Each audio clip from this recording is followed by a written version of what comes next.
Tout le monde enviait leur bonheur. Mais derrière les sourires, derrière les selfies dans la salle de bain, se cachait une trahison amère. Quand Amelia découvre un message brûlant sur le téléphone de son mari Charles, tout bascule. Et ce qu'elle va faire ensuite va secouer Internet comme jamais. Reste bien jusqu'à la fin. Parce que ce genre de vengeance, on ne la voit qu'une fois dans une vie. Si on regardait Amelia et Charles de l'extérieur, on dirait qu'ils formaient le couple le plus heureux de tout Lagos. Elle et son mari Charles étaient ensemble depuis 8 belles années. Tout le monde pensait que leur mariage était doux comme du puff-puff et les admirait. Ils portaient des tenues assorties en Ankara pour aller au mariage, prenaient des selfies même en se brossant les dents et partageaient des versets bibliques sur Facebook, accompagnés de citations de couple comme « Trouve-toi un homme qui est un package complet ». Même leurs photos de profil WhatsApp étaient adorables. Sur l'une, Charles embrassait la joue d'Amelia et sur l'autre, Amelia tenait son menton comme si elle le possédait entièrement. Amelia gérait une petite entreprise de traiteurs à domicile et Charles travaillait comme chef de projet dans une compagnie pétrolière. Mais comme on dit, tout ce qui brille n'est pas or. Car derrière les photos, à l'intérieur des murs de leur chic appartement de 3 chambres à Bodija, quelque chose n'allait pas. Ça a commencé comme une petite goutte d'eau, un truc qu'on pense pouvoir ignorer. Puis c'est devenu une véritable fuite, comme un robinet cassé. Charles a soudainement commencé à rentrer tard. D'abord 1 ou 2 fois par semaine, en donnant des excuses comme « il y avait des embouteillages, mon amour »,« j'avais un dîner professionnel » ou « il y avait une réunion de fraternité à l'église ». Amelia le croyait. Après tout, c'était Charles, l'homme qui lui avait autrefois écrit une lettre d'excuse de 4 pages pour avoir oublié l'anniversaire de leur première rencontre. Mais ensuite, les choses ont empiré. Il a commencé à protéger son téléphone comme s'il était en or massif. Dès qu'il vibrait, il bondissait comme s'il s'était assis sur une aiguille. Dès qu'elle tendait la main pour regarder l'heure sur son téléphone, il apparaissait de nulle part. « Bébé, pourquoi tu touches mon téléphone ?» Et puis, il s'est mis à sourire devant son écran, ce genre de sourire qu'on a quand on regarde ou écrit des choses douces. Et tout de suite après, il me disait « Je vérifiais juste un mail du travail ». Le cœur d'Amelia commençait à battre en petite confusion. La nuit, pendant que Charles dormait et ronflait comme un groupe électrogène, Amelia restait éveillée, fixant le plafond, perdue dans ses pensées. Est-ce que j'imagine des choses? Il est juste stressé par le boulot? Je me fais des idées? Mais au fond de sa poitrine, une petite voix lui murmurait que quelque chose n'allait pas. Elle a choisi d'ignorer cette voix. Après tout, le mariage, c'est pour le meilleur et pour le pire. Non? Jusqu'à ce jour fatidique. C'était un dimanche après-midi ordinaire. Charles venait de rentrer de son prétendu étude biblique. Il a posé son téléphone sur le canapé pour aller se laver. Malheureusement pour lui, il l'avait laissé déverrouillé. Erreur fatale. Le téléphone a vibré. Amelia, qui faisait mine de ne pas faire attention, a jeté un œil distrait à l'écran. Elle a vu le message et ses yeux se sont écarquillés. Elle a pris le téléphone et a lu. « Bébé, la nuit dernière était douce comme le feu. Tu me manques déjà. Je t'aime. » Nom de l'expéditeur, Sugar. Amelia a cligné des yeux 1 fois, puis 2. « Sugar? Qui est Sugar ?» Elle a rapidement cliqué sur le profil et la photo d'une jolie fille est apparue. La fille était fraîche, douce et son statut disait « Vie douce, zone sans stress ». La tête d'Amelia s'est mise à tourner et sa poitrine faisait bing bing bing. Elle a reposé le téléphone et s'est assise lentement. Donc c'est cette Sugar que mon mari est en train de lécher. Elle avait chaud, puis froid, puis chaud à nouveau. Son corps était en désordre total. Elle a regardé vers la porte de la chambre. Charles était à l'intérieur, chantant un morceau de Top Alabi, comme s'il venait de gagner le prix du meilleur mari de l'année. « Charles, tu es cruel. » Mais Amelia n'a rien dit ce jour-là. Quand Charles est sorti, elle a souri naturellement, lui a servi du riz et de la dinde et s'est assise à côté de lui. Elle a même ri à ses blagues fatiguées sur les conducteurs de Lagos. Mais dans sa tête, elle préparait une soupe au piment bien relevée pour cette soi-disant Sugar. Cette nuit-là, pendant que Charles dormait à côté d'elle, Amelia n'a pas fermé l'œil. Elle fixait le plafond, repassant son plan dans sa tête. « Demain, je vais trouver cette Sugar. Elle saura que certaines femmes ne sont pas venues jouer. » Le lendemain, Amelia s'est levée avant le lever du soleil. Pas de petit déjeuner, pas de plaisanterie. Quand Charles a dit « Bonjour bébé », elle a juste esquissé un petit sourire, comme si elle cachait un orage silencieux dans son cœur, et a répondu calmement « Bonjour chérie ». Mais il n'a pas remarqué le calme dangereux dans sa voix. Il l'a embrassée sur le front et est parti au travail en sifflotant, comme s'il était l'homme le plus innocent du Nigeria. « Vas-y, Va retrouver ta sugar. Je suis sur le point de vous servir du piment bien rouge. Elle a sorti son petit carnet d'enquêtrice et a ouvert la page qu'elle avait sauvegardée la veille. Elle avait noté le numéro avec lequel Sugar avait envoyé ses bêtises sucrées. Grâce à une appli spéciale, elle a connecté ce numéro à Instagram. Bingo! Toutes les infos ont surgi. Benedict, alias Sugar, se disait styliste pro à la boutique Benedict Lux à Ring Road. Sa page était remplie de perruques brillantes, de robes moulantes, de sacs de contrefaçon et de légendes comme « La vie est courte, prends ton homme et gâte-toi. Je ne suis pas ta camarade, demande à ton mari. » Le cœur d'Amelia s'est serré. « Tu n'es pas ma camarade, hein? On va voir. » À midi, Amelia s'est habillée comme une cliente respectable. Son plus beau pagne, un chemisier assorti, un grand guélet de maman responsable et assez de parfum pour annoncer sa présence dans toute la rue.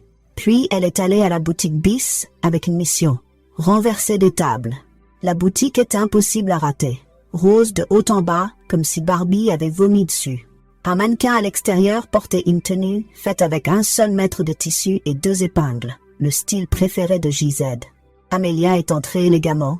Bénédicte a levé les yeux de derrière son comptoir où elle se faisait les ongles rose bonbon. « Bonjour madame, bienvenue chez Benedict Lux. » Amelia a souri doucement. « Bonjour, c'est vous la propriétaire? »« Oui madame, comment puis-je vous aider ?»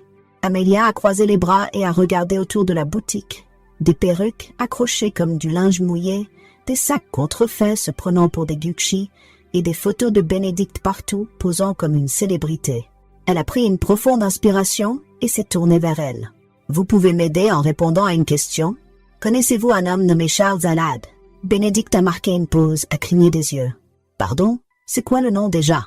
Amelia s'est avancée. « Mon mari. » Le sourire de Bénédicte a disparu instantanément. « Surprise, hein? Eh bien, je suis sa femme. J'ai vu ton message, j'ai vu ta photo, j'ai tout vu. » Les yeux de Bénédicte se sont agrandis une seconde, puis, comme une vraie guerrière des réseaux sociaux, elle s'est vite reprise et a croisé les bras. « Et alors ?» Amelia a cligné des yeux. « Tu viens de dire « et alors ?» Tu savais qu'il était marié. Je n'ai pas demandé, il ne m'a rien dit. Mais tu l'as découvert, non? Il a dit qu'il en avait marre de son mariage, que tu cries tout le temps, qu'il veut juste la paix. » La bouche d'Amelia est restée ouverte. « La paix? Soyons honnêtes, si ton mari a le temps pour moi, c'est peut-être que tu ne fais pas bien ton travail. » Amelia a explosé. « Tu es folle? »« Non, madame, je dis juste ma vérité. Il paye mes ongles, m'achète mes perruques. Même l'iPhone que tu as vu avec lui, c'est moi qui lui ai donné mon ancien. Il m'a acheté un nouveau. » La tête d'Amelia tournait. « Tu lui as donné un téléphone? »« Oui. »« Je vois. C'est toi la Sugar, hein ?» Bénédicte a retourné ses cheveux fièrement. « La vraie Sugar. » Pas celles qui deviennent pierres après une semaine. Amelia a pris une grande respiration, puis a souri d'un sourire doux, mais dangereux. Pas de souci. Profite bien tant que ça dure. Mais je te promets, tu supplieras Dieu avant la fin de cette semaine. Sur ces mots, elle s'est retournée brusquement et est partie.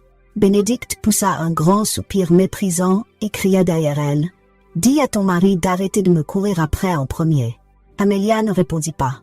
Elle marcha jusqu'à sa voiture, monta dedans et agrippa le volant en pleurant. Cette fille croit qu'on est sur TikTok. Elle va bientôt comprendre que je viens d'une famille de guerriers. Dès qu'Amelia partit, Bénédicte ne perdit pas de temps. Elle attrapa son téléphone et appela Charles. « Comment ta femme a su pour moi ?» Charles était confus. « Hein? Ta femme vient juste de débarquer dans ma boutique en criant comme une crieuse publique. Est-ce que j'ai l'air d'être sa colocataire? Attends, qu'est-ce qui s'est passé? » Elle a fait irruption, m'a traité de voleuse de mari, m'a menacée et m'a dit que j'allais regretter tout ça. C'est quoi le problème avec ta femme? Elle va bien? Vraiment, je suis vraiment désolée pour ça. Tu ferais mieux d'aller lui parler, parce que la prochaine fois, je ne me tairai pas. Je vais la tabasser jusqu'à ce qu'elle voie des étoiles et elle saura qu'elle n'est pas la seule femme folle ici. Puis, elle raccrocha avant que Charles puisse expliquer quoi que ce soit. Charles était en sueur. Comment cela a-t-il pu arriver? Comment Amelia a-t-elle découvert la vérité? Depuis combien de temps sait-elle?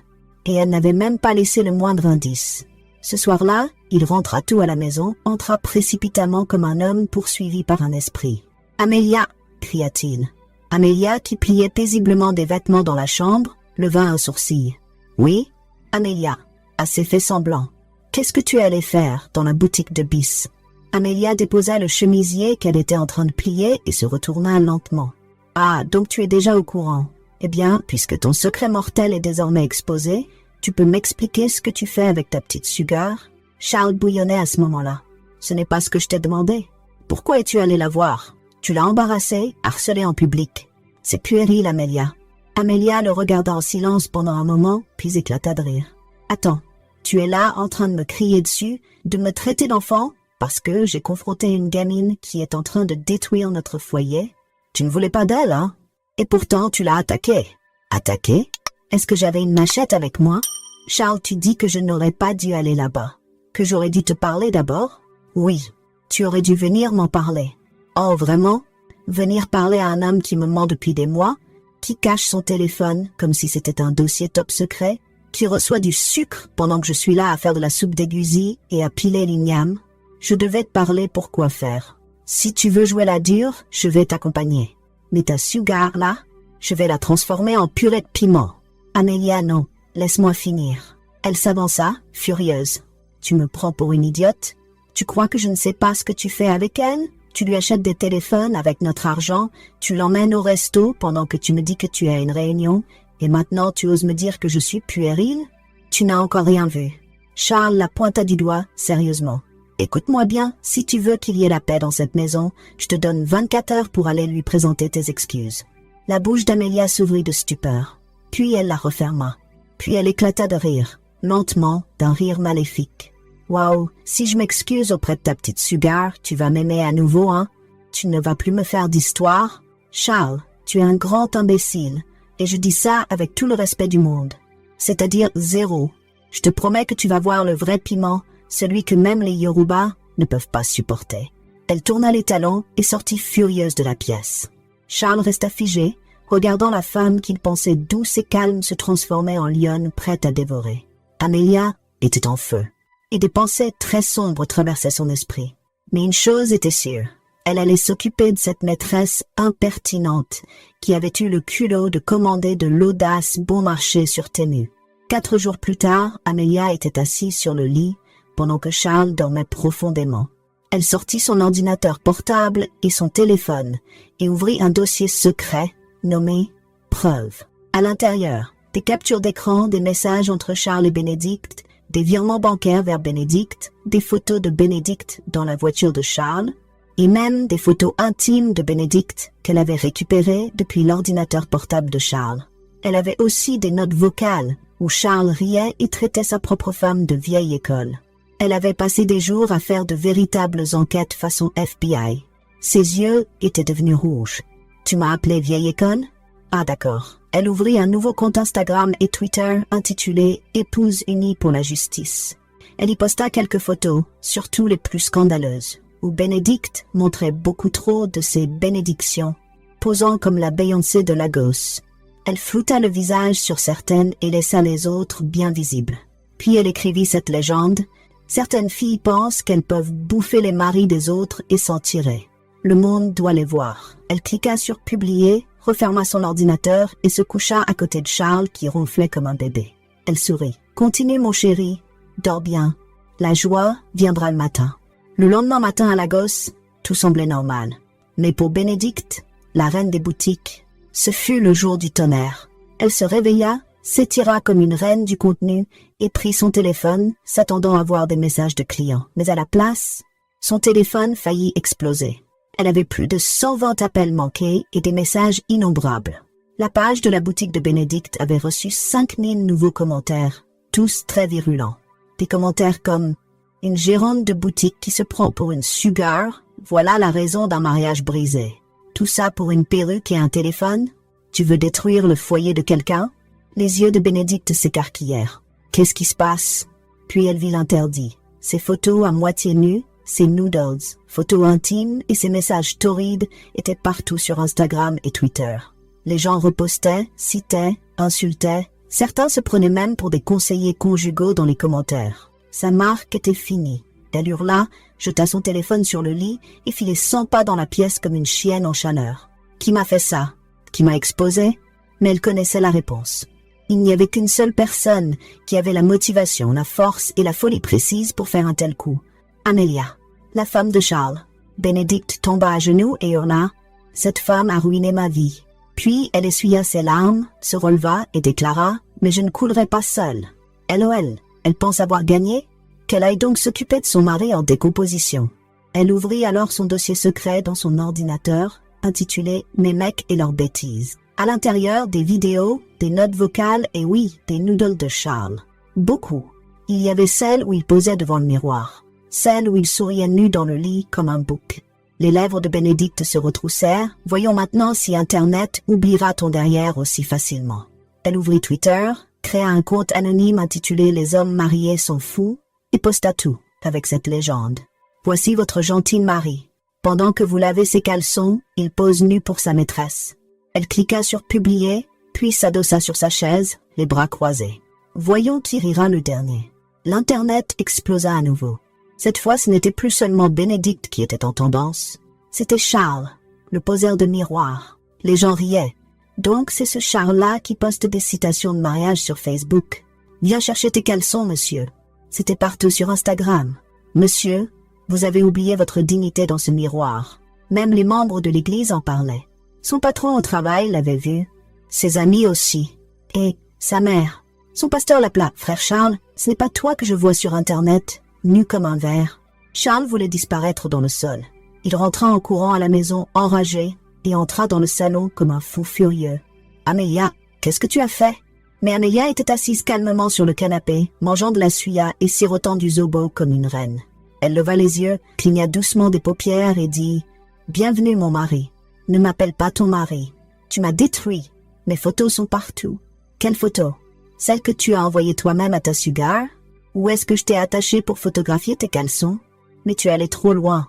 Pourquoi te rabaisser ainsi? Moi me rabaisser?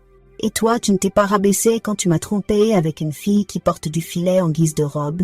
Charles tomba au sol. Tu as ruiné ma carrière. Non, Charles, tu as ruiné ta carrière tout seul. Moi, j'ai juste aidé le monde à voir ton CV.